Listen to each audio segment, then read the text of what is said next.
안녕하세요. 아빠 매너티입니다. 오늘은 리사이클 홀딩스 4분기 실적을 정리해 보도록 하겠습니다. 먼저 연간 실적을 보면 2023년 매출은 18.3밀리언 달러로 2022년 대비 11% 증가했고 순적자는 2배 정도 커졌습니다. 매출이익률 역시 나빠졌는데 전체적으로 원자재 비용과 인력 비용, 사무실 관련 비용 등이 증가한 것이 요인입니다. 비용을 보면 일반 행정비 비중이 엄청 큽니다. 분기로 보면 2023년 4분기 매출은 6.4밀리언 달러고 3분기와 비교하면 36%가 증가했습니다. 이 차트에는 매출이익률과 영업이익률이 없는데요. 1에서 3분기 동안 재무제표와 4분기 재무제표 포맷을 바꿔서 정보가 안 맞더라고요. 올해 분기 실적을 보면서 채워나가야 될 듯합니다. FMV 적용 전과 후 매출도 보겠습니다. 저번에도 말씀드렸지만 생산할 때와 팔 때 가치가 달라서 조정 작업이 필요한데요. 연간 기준 2023년은 2022년보다 FMV 적용 후에 가치가 더 떨어진 모습입니다. 하지만 분기로 보면 조금 다른 양상이 보이는데요. 2023년 1분기에 FMV 적용 전 7.7밀리언 달러에서 적용 후 3.6밀리언 달러로 거의 절반 이상 가치가 하락했는데 분기를 거듭하면서 더 높은 가치를 받게 됩니다. 4분기는 FMV 적용 전 5.7밀리언 달러였지만 적용 후 6.4밀리언 달러가 되었네요. 세부 매출을 보면 제품 판매는 배터리를 분쇄해서 만든 블랙매스를, 리사이클링 서비스는 블랙매스에서 금속을 정제해서 판매한 수익을 말하는데요. 블랙매스 수익률은 엄청 안 좋은데 리사이클링 서비스 쪽은 좋습니다. 2022년 정보는 지금 없는데요. 2022년까지 회계 마감을 10월로 했다가 2023년부터 12월로 바꾸면서 온전한 2022년 정보가 없는 게 맞네요. 분기로 보면 4분기는 FMV 적용 후 정보를 주고 그 전까지는 FMV 적용 전 정보를 줘서 4분기 매출을 산출 못했습니다. 여기서 말씀드리고 싶은 것은 수익성이 좋은 리사이클링 서비스 매출이 3분기부터 크게 늘었다는 것이고요. 4분기도 많이 늘지 않았을까 하는 생각입니다. 결국 리사이클링 매출을 꾸준히 늘릴 필요가 있어 보입니다. 블랙매스 생산량과 판매량을 보면 2023년은 6,825톤을 생산하여 2022년보다 54.5% 증가했지만 판매는 3% 감소했습니다. 생산량 가이던스가 5,500에서 6,500톤이었는데 초과한 수치가 나왔어요. 분기로 보면 2023년 4분기에 최대 생산량을 기록하게 됩니다. 하지만 생산은 늘었지만 3분기부터 블랙매스에 대한 판매가 저조한데요. 제 생각에는 블랙매스 수익성이 낮으니 직접 판매는 최소화하고 직접 리사이클링해서 금속을 파는 게 아닌가 싶습니다. 단순한 저의 생각이고요. 재무 상태를 보면 3분기부터 자본이 크게 깎이면서 부채 비율이 151%까지 갔다가 4분기에 자본이 늘었는데요. 현금 흐름을 보니 자금을 조달받은 건 아닌데 결손금이 줄어 있습니다.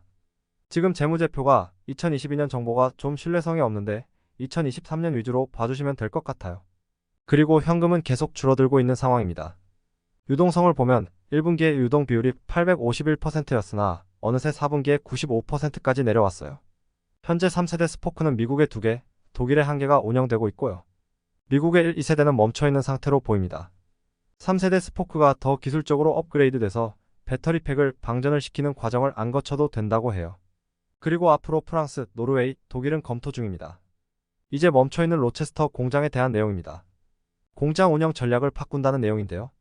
3분기 때도 나온 내용이지만 원래는 로체스터 허브에서 블랙매스를 황산염 처리하여 니켈, 코발트를 황산니켈, 황산코발트를 만들 계획이었는데 MHP라는 물질로 만들어서 양극재 제조업체나 정유사에 판매하겠다는 전략입니다. 스크립트를 보니 MHP로 생산 시 운영 공간을 적게 잡는 것 같습니다. 3분기 실적 발표 때 로체스터 건설 비용이 원래는 560밀리언 달러였는데 850에서 1000밀리언 달러로 증가했다고 이야기를 했고요. 이번 4분기 실적 발표 때 960밀리언 달러가 예상된다고 되어 있습니다. 그중 452밀리언 달러는 지불했고 상환하지 못한 금액이 115밀리언 달러가 있으며 앞으로 상환하지 못한 금액 115밀리언 달러를 포함해서 508밀리언 달러가 추가로 비용이 들 거라고 하네요. 앞으로 계약 조건에 따라서 변동 가능성은 있습니다. 우선 508밀리언 달러가 추가로 들어야 되는 상황인데요. 그래서 리사이클링 홀딩스는 재무에 대해서 3가지 키워드로 전략을 세웠습니다. 우선 글렌코어와 좋은 관계를 유지하면서 75밀리언 달러의 전환 사채를 발행했습니다. 다른 영상에서 말씀드렸다시피 5년 만기에 반년마다 현금 내지 현물을 지급해야 되고 이자율은 현금일 경우 연 5%, 현물일 경우 6%가 되고 글렌코어는 언제든지 전환 사채를 포통주로 전환이 가능한데 전환 시 가격은 0.53달러가 됩니다. 글렌코어의 경우 주가가 0.53달러를 못 넘으면 이자를 받으면 되고 리사이클 홀딩스의 경우 0.53달러 위로 주가를 올려놔야 원금 상환에서 조금이라도 자유로울 것으로 보입니다. 그 다음은 에너지부 DOE 대출인데요. 375밀리언 달러를 예상하고 있고 지속적으로 이야기하고 있는데 크게 변한 건 없다고 하고요. 하지만 지금 1순위로 해내야 되는 업무라고 합니다. 그리고 유동성을 높이기 위해 조직을 재편하고 스포크 운영 비용을 줄이며 판관비도 줄인다고 합니다. 추가 소식으로는 리사이클 홀딩스는 공급망으로 배터리, 셀 제조업체, EV OEM, 에너지 저장 업체 등이 있는데 원자재를 공급받아서 블랙매스와 최종 제품, 부산물에 대해서 글렌코어와 트랙시스가 구매하기로 계약이 맺어져 있다고 합니다.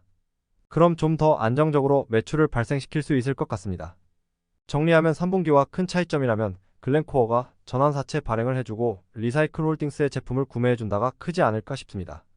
지금 4분기 기준으로 자산이 886밀리언 달러가 있는데 앞으로 로체스터 공장을 짓기 위해 508밀리언 달러가 든다고 하니 엄청 불안했을 텐데 그런 불안을 씻겨주는 소식이라 주가가 2배 이상 뛰었다고 보고요. DOE 대출까지 받게 된다면 주가는 더 크게 뛸 것 같네요. 하지만 앞으로 가야 할 길이 멉니다. 로체스터 공장을 짓는 것만이 능사가 아니라 잘 운영도 해야 될 거고요. 매출이 많이 나와야겠죠. 그리고 실적 발표 자료의 한 페이지를 보시면 재활용할 수 있는 배터리 원재료 양이 점점 높아진다는 그래프인데요. 3분기 자료와 비교해보면 수치가 조금씩 줄어 있습니다. 물론 나중에는 전기차가 대중화될 수 있겠지만 지금 전기차 시장이 둔화되고 있는 시점에서 온전히 저 자료를 믿기보다 다양한 지표를 통해 앞으로의 방향을 생각해봐야 될 것 같아요. 그래도 4분기에 작지만 매출이 늘고 블랙매스 생산도 늘어난 점은 다행이라고 보입니다. 오늘 정리한 내용은 여기까지고요. 시청해주셔서 감사합니다.